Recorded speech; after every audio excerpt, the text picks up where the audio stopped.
tərcümə vardı.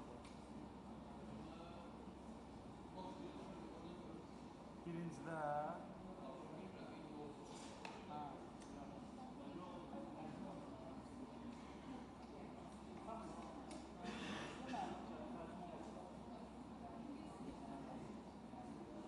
olsa həll edəyək.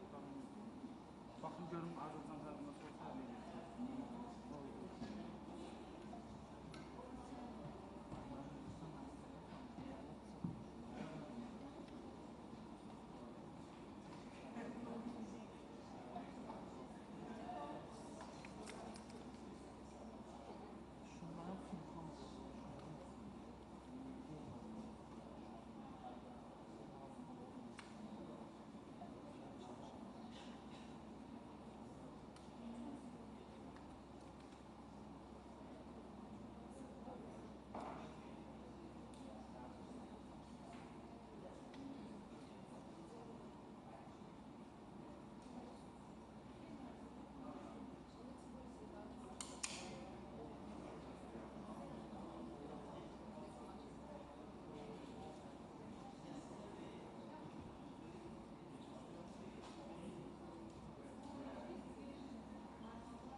Bir, iki, üç, dört, beş. 1, 2, 3, 4, 5. Səs var.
Hamısı işləyir də, hə?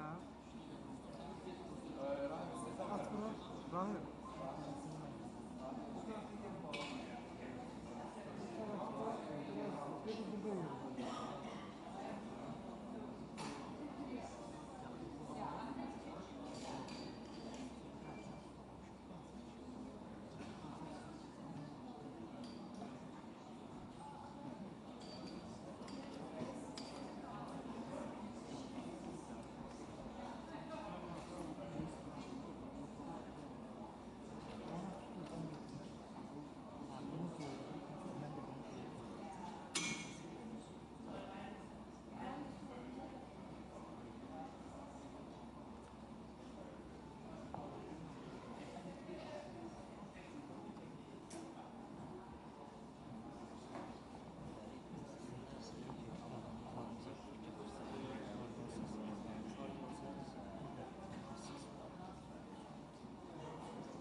Hello everyone, good to see you. Salam. You're all very welcome today to the daily press briefing, press conference of the COP presidency.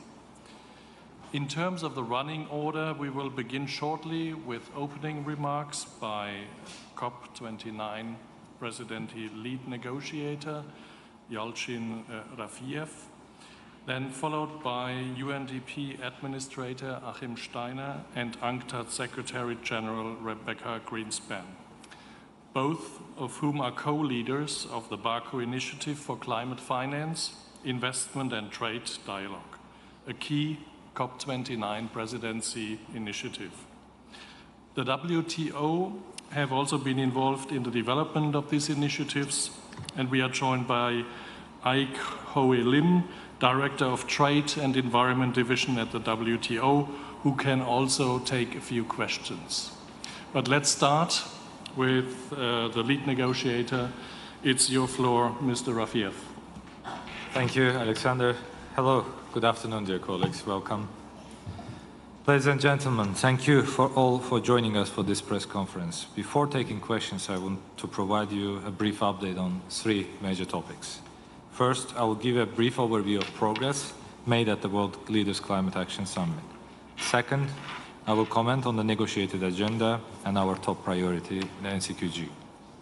And the third, I discuss the third thematic day of COP29 on finance, investment and trade. The World Leaders Climate Action Summit was an important opportunity to provide political direction for the next 2 weeks. 80 national leaders, including heads of state and government, participated in the summit to build consensus and momentum for the climate action. And we made a special effort to ensure that the voices of small island developing states were heard at the highest level with a special leader-level event. We heard from the communities on the front lines of climate change impacts. They provided powerful testimony on what real people stand to lose from the climate crisis. They spoke of the irreversible losses they are already suffering.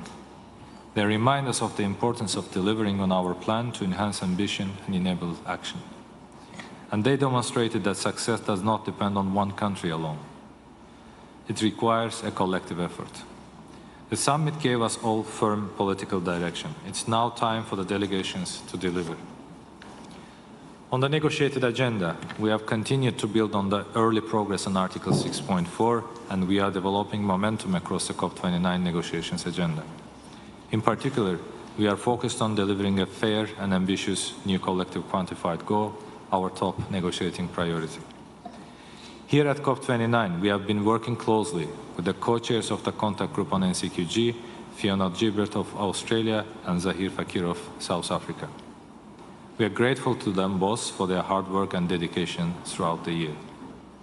We encourage the co-chairs to produce the first iteration of a draft decision text as early as possible at COP29.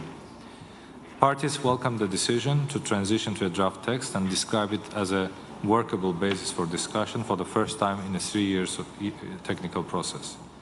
This is a significant step that will guide conversations around potential landing zones and help to identify and address concerns. But the draft text needs to be streamlined further.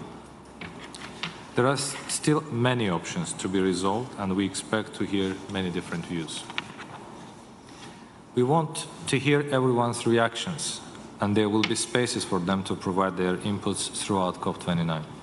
But the parties must remember that the clock is ticking, and we only have 10 days left. They must use this precious time to talk to each other directly and take ownership of building bridging solutions. Finally, today marks the beginning of our thematic programming with Finance, Investment and Trade Day. This morning, Sweden pledged 8 billion krona, or $730 million to the Green Climate Fund, and we warmly welcome their contribution. We also held the launch event for the Big Fit Dialogue, an important part of the COP29 Presidency's action agenda. This dialogue will bring together successive COP presidencies, international financial institutions, and the private sector. It aims to improve alignment and identify new policies that can deliver progress on climate, finance, investment, and trade. Today, the high-level champion, Nigar Arpadarai, is hosting the COP29 Business, Investment and Philanthropy Climate Platform. This event will bring together 1,100 leaders from the business, finance and philanthropy communities. It will give them a platform to discuss both what they need from governments and the solutions that they can bring to addressing the climate crisis. We want them to send a strong signal to all actors that the private sector stands ready to commit to climate action, and today is their chance to step up. At the event, a group of pension funds, sovereign wealth funds, family offices and foundations will announce a new collaboration to accelerate the deployment of private finance into climate and sustainability solutions. This partnership has over $10 trillion in combined assets under management, reflects the intensive engagement between these organizations and COP29 high-level champion throughout the year. Ladies and gentlemen, we have made a strong start. We have already delivered significant wins, from loss and damage to carbon markets. The progress we have made will make a real difference to real people. Now is the time to drive forward this momentum. Thank you for your time. I now hand over to my colleagues from UNCTAD and the UNDP. Please, Madam Chair. Thank you very much. And next speaker is Achim Steiner, please. You want to go first? Yeah. Thank you very much, Mr. Rafiev and our colleagues in the UNFCCC. It's a pleasure to address you here. And let me add perhaps a little bit of a perspective from the vantage point of the United Nations Development Programme, whose daily bread and butter is to work alongside countries in actually implementing their NDCs, mobilizing financial resources for investing in the energy transitions, in mitigation, adaptation, and also in building the pathways for a transition towards a greener economy, a low-carbon economy that is not simply a climate change objective, but is actually a development objective.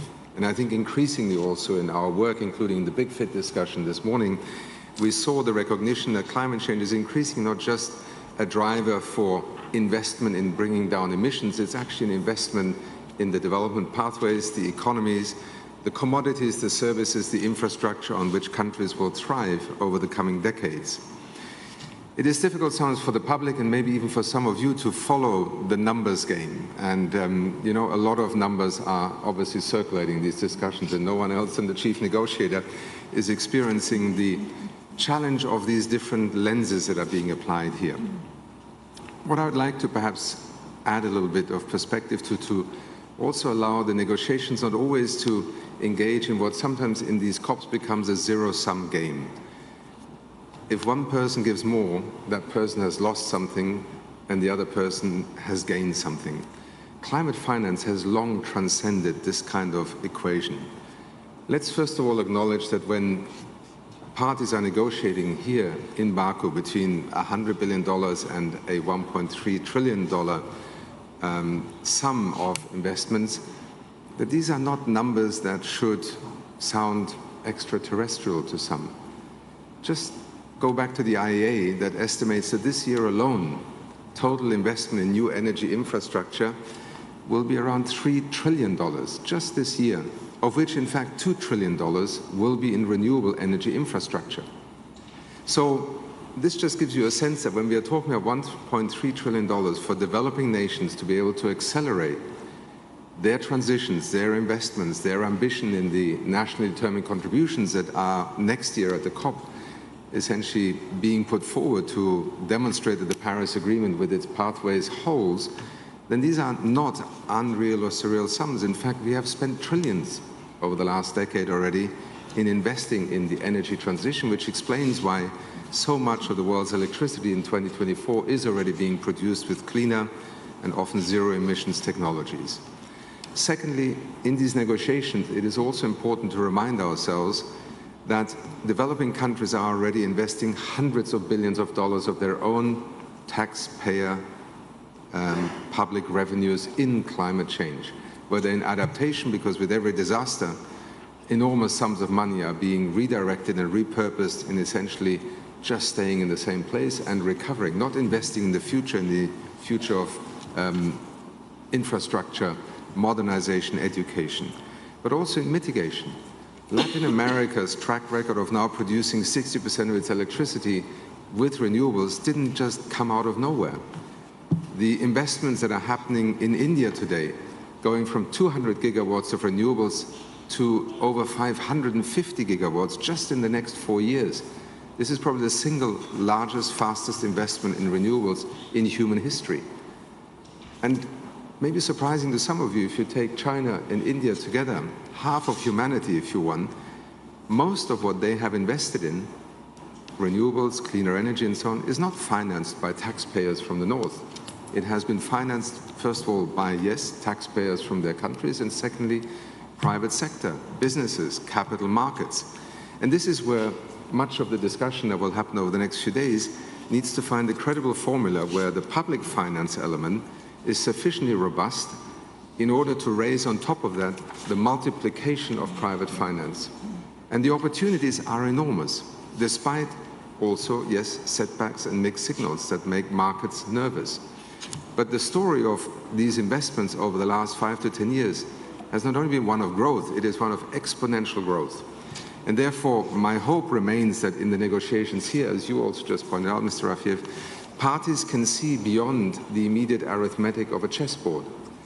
This is actually an opportunity to co-invest, and whether it is through the public concessional finance core, that is particularly essential for least developed countries, the most vulnerable countries, small island developing states, because they cannot, out of their own capacity, make these critical, pivotal investments. It is also why Africa, for instance, is so vocal at this COP here, because this remarkable $3 trillion that the IEA expects as investments in 2024, colleagues, less than 1%, roughly, actually found its way onto the African continent, where the vast majority of those citizens, over 600 million, live today who have not even got access to any form of modern electricity, the fundamental driver of development. These are the correctives that we are trying to address in a global collective financing goal for climate change that ultimately is also an investment in development, and a development where we can mobilize significant private capital, but we have to create the right conditions. Perhaps a last reminder, because it is often forgotten, people ask, where is that money going to come from? Particularly in those countries that, yes, may have to put some money into the kitty.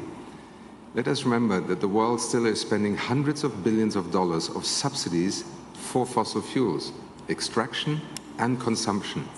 The IMF estimates that the total economic or financial impact of these subsidies is now around $7 trillion. We don't even need to find new money. We just need to take some of the money we're spending on artificially making fossil fuel consumption cheaper or extraction profitable and direct it towards the kind of climate finance economy that we are negotiating here in Baku.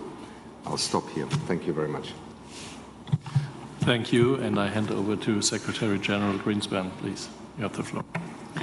Thank you very much, and thank you very much to the lead negotiator for his remarks, and thank you to the presidency of COP that together with the UNDP and UNCTAD is launching this big fit initiative, the Baku initiative on climate, finance, investment, and trade. And as both of my colleagues were saying before, you know, the fight against climate change is in a pivotal moment. The science is clear, the urgency is undeniable, and the window for action is closing if we really want a better life for the majority of the population of the world. And in the middle of all that, we need to have policy coherence, and that's what this initiative is about. We need that what we do in trade is not against what we do in climate, and what we do in financing is not against what we do in trade. So we need trade, finance, and climate policy to come together. And as we say very often, trade has to be part of the solution, not a problem, but part of the solution. So here we have also our colleague from WTO, and WTO and ITC is are also supporting this initiative. Now, why do we say this? And I think that Achim said this very well. You know, the finance that is getting to the least developed countries, to the small countries, to the most vulnerable countries is very little. You know, if you take the direct investment or the foreign direct investment into these countries in the renewable, as Achim was saying, for example, for renewable energy, these countries are receiving, Africa is receiving, you said, between 1% and 2% of the total foreign direct investment that is going to renewable energy. And so obviously something different has to happen for the countries where the investment is needed most to be able to attract this investment. And for that, we have always said that we need a reform of the international financial architecture. We need the multilateral development banks to come in, to take more risk, to crowd in private investment, and to be able to direct these resources to the countries that need them most at the right cost. Because part of the problem that we have in most of the developing countries is that they can finance themselves at very high interest rate, at a very high cost of capital. And the high cost of capital is an impediment for these countries to really make the green transition happen and the investments that they need happen. We know that the needs of investment for the sustainable development goals of the developing world has gone up, not down.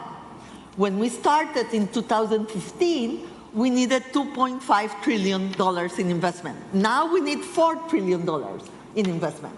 And the most we delay the action, the more costly and more expensive it will be. But let's go to trade, for example.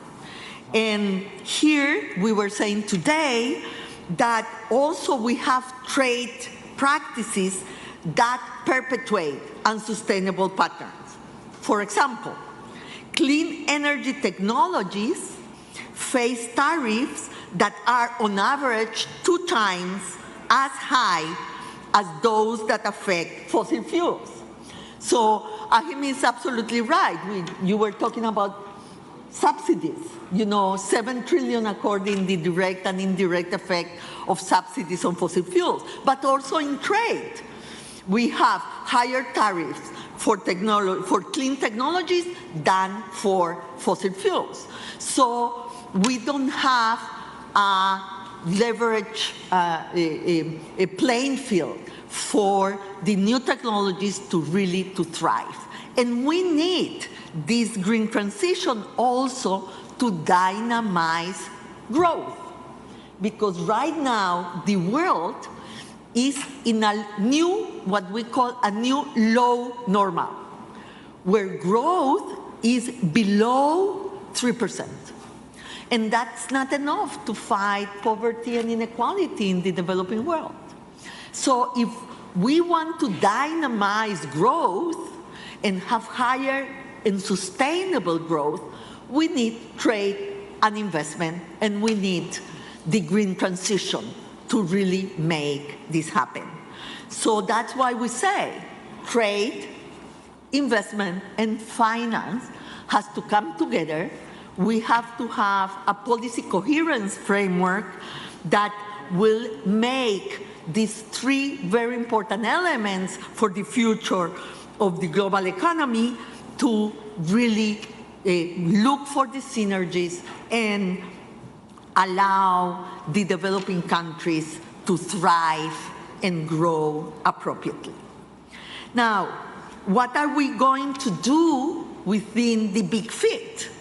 So in our case, UNCTAD will work with the sustainable investment community including sovereign wealth and public pension funds, green bond markets, and sustainable stock exchanges to ensure that their many trillions in assets under management can play a role in achieving the SDGs and ensuring sustainable energy for all.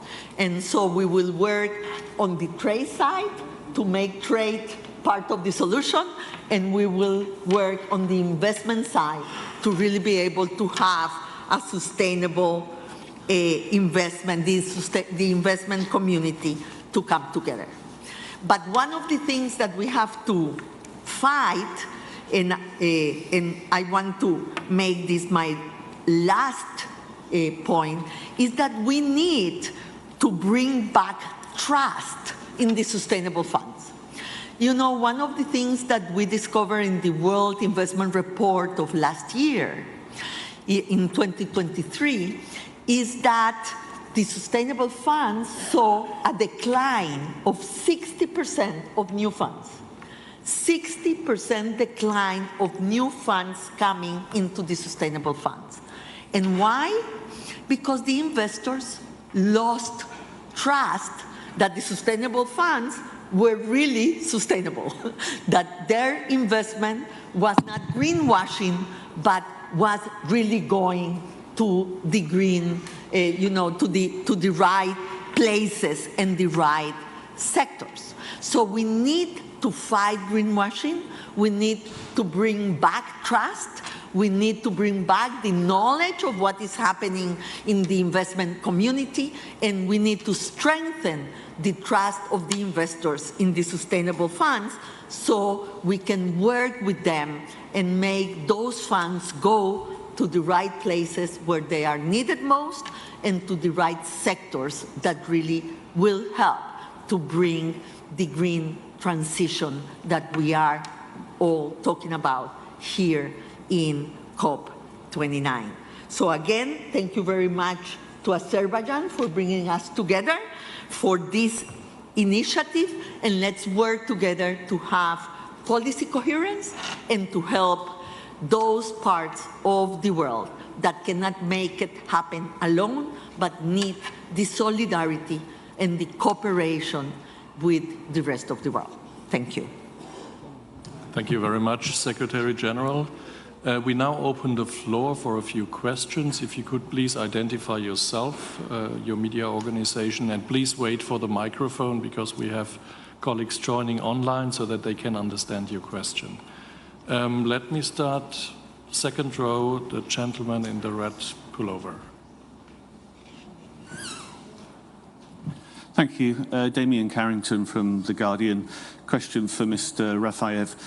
You mentioned in your opening remarks that parties had said that the current text for the NCQG was workable.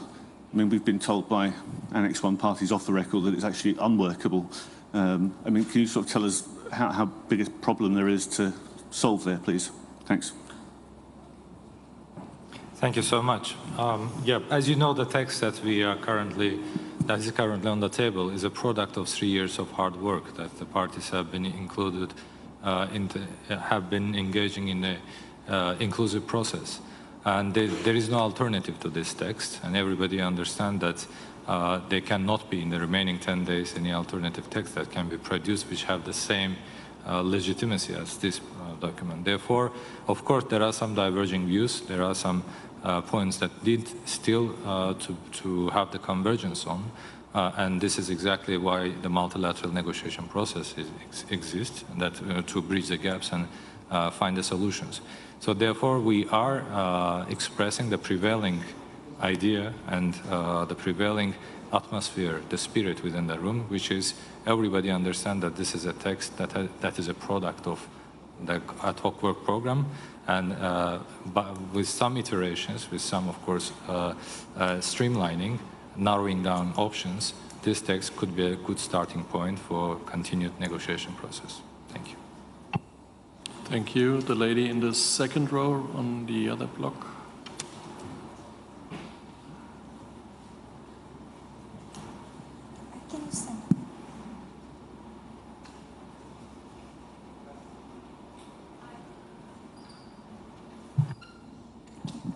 Hi, thanks. Victoria from Sky News, the UK. I've got a question for Mr. Rafiev as well. Argentina walked away from COP29 yesterday. Are you worried about any other countries following suit, especially in the context of the US election? And are you worried about the COP29 process in general because of that? Thank you for the question. This matter is actually a bilateral matter between Argentina and the UN, and I cannot further comment on this matter, and I would like to propose that we stick to today's thematic theme, which is finance. Thank you. But it does affect the process if there's a country missing. So what does the presidency make of that? Are you concerned or not? I think I've been clear in my answer that we would rather focus on the topic of today. The gentleman in the same block, fifth row, approximately, just behind you. Yeah.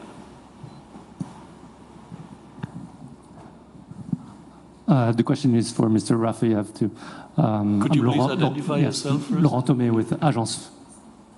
with Agence France Presse.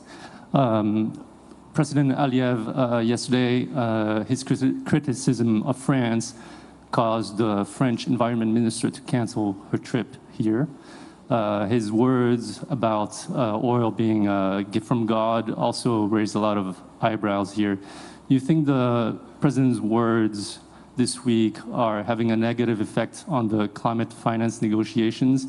And what can you say about the French minister's decision to cancel her trip and how that also affects the negotiations? Thank you.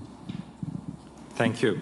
I think Mr. President has been quite clear on his message, and I don't want to comment on or interpret on this statement. But in terms of French ministers' intention not to come, the host country, Azerbaijan, has made sure that we have the inclusive process here. We have hosted more than 80 leaders, world leaders. Here we have hundreds of ministers attending, and we have ensured that all the negotiation process is inclusive. We have opened our doors to everybody to come to engage in very constructive, fruitful discussions. Our doors are still open, and we hope that all who are attending here have only one intention: to come to join us in this collective effort to get an outcome that is a positive and that will be helping mainly the developing countries to be meeting their needs and priorities. Thank you so much. Let's go on the other side, the gentleman in the middle.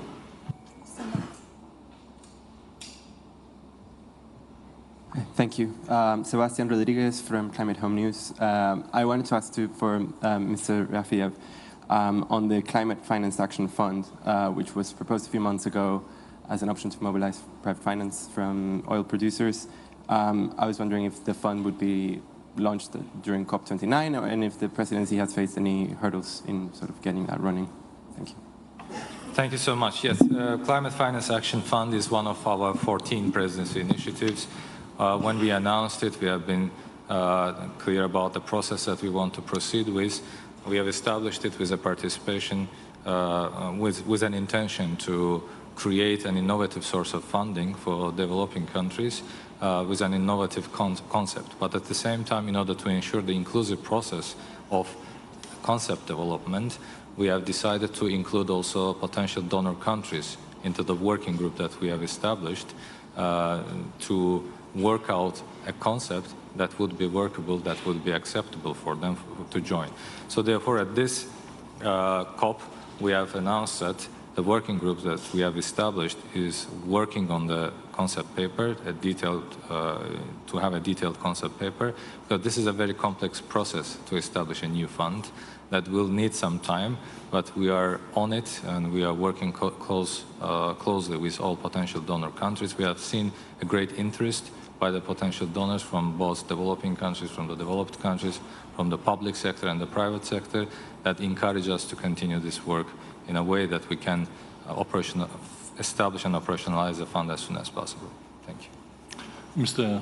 Aik Holim, would you like to add anything from the WTO? Well, maybe I'd just say that, you know, the comments by Secretary General UNCTAD and the administrator from UNDP were really very clear on the role that trade can play as a solution to the climate challenge that we face. My only comment is just to emphasize that, you know, as we know, trade is driven by comparative advantage, and that comparative advantage, in our view, and also based on our research, is changing. And it's changing because we are seeing more in terms of a green comparative advantage. And we think that creates new opportunities, again, to drive the transition towards clean technologies, towards clean emissions, and so forth. So that's our main message today, and also throughout the COP, is that as we look towards the transition, new opportunities have been created, and the new opportunities allow us to think a lot more about green comparative advantage, which is about countries doing what they are green at, and relatively green at, I should say, and being relatively green at that will again drive new economic opportunities. Thank you. Thank you. We have time for one more question. The lady here in the first row. Can you stand up, please? Thank you very much. Shauna Core, the Daily Mirror in Ireland. I think this is a question that really hasn't been addressed so far, so really I want to put it to the three speakers on the panel. So for the second year running, it appears that the host country of COP has used that position to boost oil and gas deals. So I'd like to know from all three panel members, do you think that's acceptable? And do you think this in some way is fostering a bit of negativity around these talks and faith in the outcome? Thank you. Thank you for the question. Yeah, I think the messages that has been shared by the host country at different levels on that matter was exactly looking at the future. We are not denying our past, but we are looking at the future. All the messages that have been shared so far is exactly saying that Azerbaijan is transitioning its energy sector. Azerbaijan is putting a lot of effort, a lot of investment for that, and that is we should look to the future, not to the past. So therefore, whatever happened in the past, we are not denying this, but we should look further into the future. Thank you. So no further, Mr. Steiner? Let me just add one word, and I won't comment on a particular instance that I have read about, but I have no ability to judge. I think from a basic principle, clearly, COP presidencies, host countries, are in good faith hosting the world at a particular moment with the United Nations to negotiate. But let me say one word which I find sometimes a little troubling. This question of, you know, where would you host a COP? Are there countries that, you know, are by definition good hosts and others are bad hosts? I think in the United Nations, we maintain the principle that every nation, first of all, should have a right to be heard. Secondly, every nation should also be able to be listened to. When we convene meetings like this, let us also be a little bit more conscious of the fact that labels are not always the fairest way of describing a nation. Some of the largest oil producers have hosted COP in the past, and seemingly this seemed to be a perfectly acceptable phenomenon. So I would rather focus on the fact that we have countries that step forward, and this is a major effort that countries undertake in hosting a conference of the parties. And I think what we should judge a host by is, first of all, the integrity, to your point. Secondly, the ability of facilitating and convening the world around a topic that every 12 months the United Nations actually brings the world together around the table. If we did not have host countries, we would not be able to do so. And I think the world ultimately benefits from the fact that every country in a COP is put on the spotlight and under the spotlight here. Because we can allow citizens to actually judge whether their countries are contributing to solutions or whether they are walking away from being part of the solution. And I think these are some of the, let's say, criteria by which we need to judge ultimately whether COPs can contribute. And I only say this because in the run-up to every COP, we obviously focus on what we have not been able to accomplish, and we are far behind where the science has told us we need to be. what I sometimes regret is that a great deal of what is now happening, and I spoke to some of the numbers before, are forgotten. These painful negotiations over the years, the agreement to have NDCs, for countries to have a first and now a second generation of NDCs, these are actually the foundations on which we now see a clean energy revolution happening in the world. It would be good sometimes to report on that, because these are not instant coffee machines.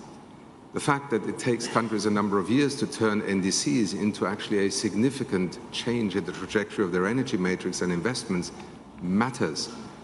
This is why Europe last year could reduce its emission footprint by 8%, and many other statistics that we could cite here now.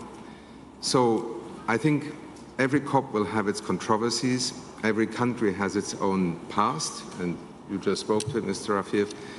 To me, the more important question is, this COP is not about Azerbaijan. This COP is about the world being able to take the Paris Agreement and move forward together. Maybe a country will leave that negotiation. I think we have seen over the last 28 COPs that this process is robust, resilient, it can stand turbulence, and the world has actually used it. Even if it was slow, it could have done it faster. And as I think we all realize, the cost of now having to act ever faster has gone up.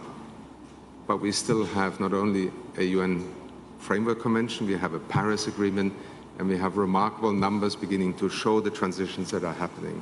I thought I would just offer that as context, because it is part of the story of the COP process. Thank you. Thank you, Mr. Steiner. Let me underline with a few numbers that the world has come to Baku.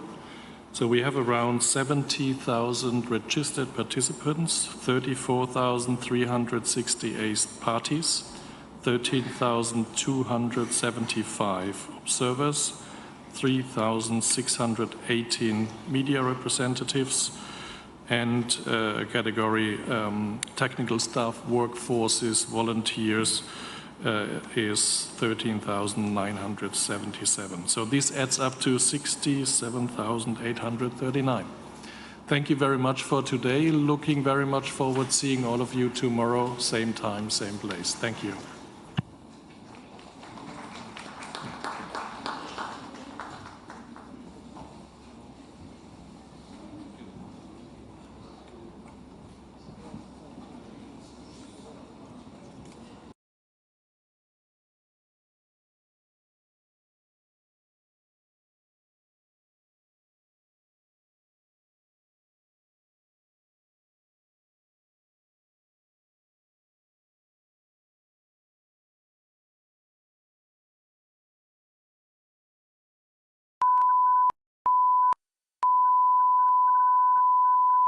This is the primary audio circuit for the Reuters live service.